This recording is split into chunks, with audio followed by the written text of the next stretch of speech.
Hello, ആറാട്ടണ്ണനല്ലേ? ഇതാരാണ്? ഞാൻ നമിത പ്രമോദിന്റെ മാനേജറാണ് സംസാരിക്കുന്നത്. നമിത പ്രമോദിനെ ഒന്ന് സംസാരിക്കണം. 2 മിനിറ്റ് ഫ്രീ ആണെങ്കിൽ ഞാനൊന്ന് കൊടുത്തോട്ടെ. മാമിനെ ഒന്ന് സംസാരിക്കാനായിരുന്നു. ഹലോ ഹലോ, ഇത് ആറാട്ടണ്ണനല്ലേ? ഞാൻ നമിതയാണ്. ഓക്കെ, അപ്പം നിങ്ങൾ 2 ദിവസം മുമ്പ് എൻ്റെ ഒരു റീൽസിൽ വന്നിട്ട് ലൈക്ക് ചെയ്യുകയോ കമന്റ് ചെയ്യുകയൊക്കെ ചെയ്തിട്ടുണ്ടായിരുന്നല്ലോ.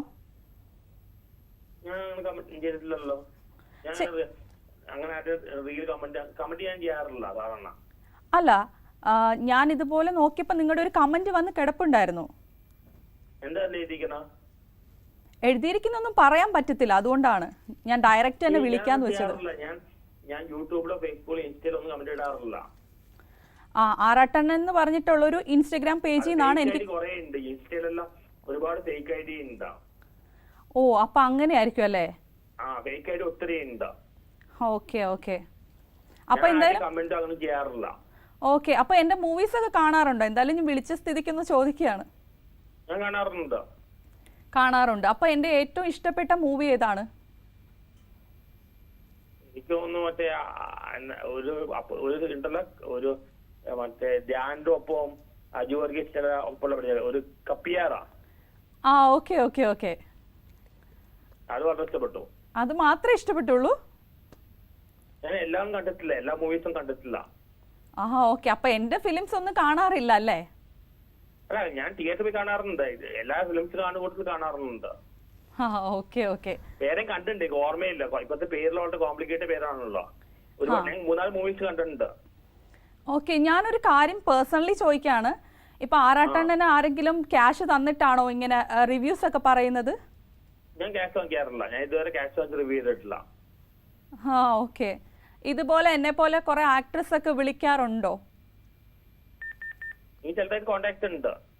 ഓക്കെ, എല്ലാരും അങ്ങോട്ടാണല്ലേ വിളിക്കാറ്? അങ്ങോട്ടാ വിളിക്കുന്ന. ഓക്കെ, അപ്പൊ എന്തായാലും ഞാൻ വിളിച്ചല്ലോ. ഞാനിപ്പോ കേരളത്തിൽ മാത്രമല്ല, ഓൾമോസ്റ്റ് സ്മാർട്ട് ഫോൺ എല്ലാ മലയാളീസും അറിയാം. എനിക്ക് ഇപ്പോഴാണ് അറിയുന്നത്. ഞാനിങ്ങനെ കമന്റ് വന്നപ്പോഴാണ് എന്റെ മാനേജർ പറഞ്ഞത്. കണ്ടിട്ടുണ്ട്, വനിതാ തിയേറ്ററിൽ ചോദിക്കാൻ കണ്ടിട്ടുണ്ട്. ഞാൻ നമ്മൾ സംസാരിച്ചിട്ടുണ്ടോ? എന്താണ്, എന്നെ കണ്ടിട്ടുണ്ടെന്നോ? വനിതാ തിയേറ്ററിൽ ഒരിക്കൽ വന്നപ്പോ സംസാരിച്ചിട്ടുണ്ടോ? Okay okay. എൻ്റെ അടുത്ത് കുറെ പേര് വന്ന് സംസാരിക്കാറുണ്ട്. അപ്പൊ ആ കൂട്ടത്തിൽ സംസാരിച്ച എനിക്ക് ഓർമ്മയിലില്ല. പുതിയ മൂവി ഏതാണ്? പുതിയ മൂവിയുടെ ഷൂട്ടിങ്ങിന്റെ ലൊക്കേഷനിലാണ് ഇപ്പോൾ ഉള്ളത്. മാഡത്തിന് നല്ല അഭിപ്രായമാണ്. പഠിക്കാനുള്ള പഠിക്കാൻ കേട്ടുന്നുണ്ടോ? 12th നല്ല മാർക്ക് ഉണ്ടായിരുന്നത് മറ്റേ എന്തോ കേട്ടുന്നുണ്ടോ? Okay okay. ഇപ്പൊ ഞാൻ ഇടയ്ക്ക് വെച്ചിട്ട് നമ്മുടെ മഹിമ നമ്പ്യാറിനെ പറ്റിയിട്ട് ഒരു വീഡിയോ ചെയ്തിട്ടിരിക്കുന്നത് ഞാനിങ്ങനെ കണ്ടിട്ടുണ്ടായിരുന്നു.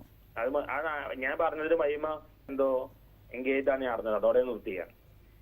അതെങ്ങനെ ആറാട്ടണ്ണൻ അറിയാവുന്നത്? ഇപ്പൊ ഞങ്ങളെ പോലുള്ള ആക്ട്രസിനെ പറ്റിയിട്ട് നിങ്ങളെ പോലുള്ള ആൾക്കാരാണല്ലോ ഇങ്ങനെ ആവശ്യമില്ലാത്തൊക്കെ പറഞ്ഞുണ്ടാക്കുന്നത്. അല്ല, അവര് ക്ലോസ് ആയിട്ടുള്ള ആൾക്കാരോട് ചോദിച്ചപ്പോ ഞാൻ എനിക്ക് ഇഷ്ടമാണ് ചോദിച്ചപ്പോ അവര് പറഞ്ഞാ. പക്ഷെ ആറാട്ടണ്ണനാണ് മഹിമ നമ്പ്യാറിനെ ഇഷ്ടം എന്നുള്ള രീതിയിലാണ് ലൈവിൽ വന്നത്. ഞാൻ അവര് വിളിച്ചറിഞ്ഞിട്ട് അവരുടെ ഫാമിലി മെമ്പേഴ്സിനെ വിളിക്കാൻ കാരണം മഹിമ നമ്പ്യാരുടെ കാര്യം പറയാൻ വേണ്ടി. അപ്പൊ അവര് പറഞ്ഞു ഓൾറെഡി എൻഗേജ് ആണ് അവര് പറഞ്ഞു. ഓക്കെ. ഇതിന് നേരത്തെ 2-3 ആക്ട്രസിന്റെതും ഇങ്ങനെ കണ്ടിട്ടുണ്ടായിരുന്നല്ലോ വീഡിയോസ്. ഇത് നമിത പ്രമോദ് തന്നെയാണോ? അതെയല്ലോ, അതല്ലേ നിങ്ങളെ കണ്ട കാര്യമൊക്കെ നമ്മൾ നേരത്തെ സംസാരിച്ചത്. ഞാൻ ക്രഷ് തോന്നിയ കാര്യം പറഞ്ഞിട്ടുണ്ട്, അത്രേ ഉള്ളൂ. കേട്ടില്ല. ക്രഷ് ആണോ? ക്രഷ് തോന്നിയ കാര്യം ഞാൻ പറഞ്ഞിട്ടുണ്ട്. Okay okay. ഇനി മേലിൽ ഇങ്ങനെയുള്ള കാര്യങ്ങളൊന്നും ചെയ്യാതിരിക്കുക കേട്ടോ. Okay okay. Hello hello. ഇത് ശരിക്കും പറഞ്ഞ പ്രാങ്ക് തന്നെയാണ്. എനിക്ക് മനസ്സിലായിട്ടാണോ ഇത്ര നേരം സംസാരിച്ചത്? എനിക്ക് ആദ്യമേ മനസ്സിലായി. എന്ത് പ്രാങ്ക് കോളാണ്? എവിടെ നിന്നുള്ളതാണ്? ഇത് കൈരളിന്ന് സമ്മൺ സ്പെഷ്യൽ എന്നൊരു എപ്പിസോഡ്. അതെ, ഇവിടുന്ന് സമ്മൺ സ്പെഷ്യൽ എന്നൊരു എപ്പിസോഡ് ഉണ്ട്. അപ്പൊ പ്രീതിമ എന്ന് പറയുന്ന ഇപ്പൊ സംസാരിച്ചത് പ്രീതിമ എന്ന് പറയുന്ന ഒരു ആർട്ടിസ്റ്റ് ആണ്, മിമിക്രി ആർട്ടിസ്റ്റ് ആണ്. ഒരുപാട് ആർട്ടിസ്റ്റുകളുടെ വോയിസ് അടിപൊളിയായിട്ട്. പെൺകുട്ടിയാണ്. അതെ. എങ്ങനെ ഉണ്ടായിരുന്നു? എനിക്ക് തോന്നിയ പ്രാങ്ക് കോൾ. നമ്പതിയൊന്നും എന്നെ വിളിക്കാൻ സാധ്യതയില്ല, അതുകൊണ്ടാണ്. ശരി. അപ്പൊ ആറാട്ടെണ്ണ ഒരുപാട് സന്തോഷം. ഓക്കെ.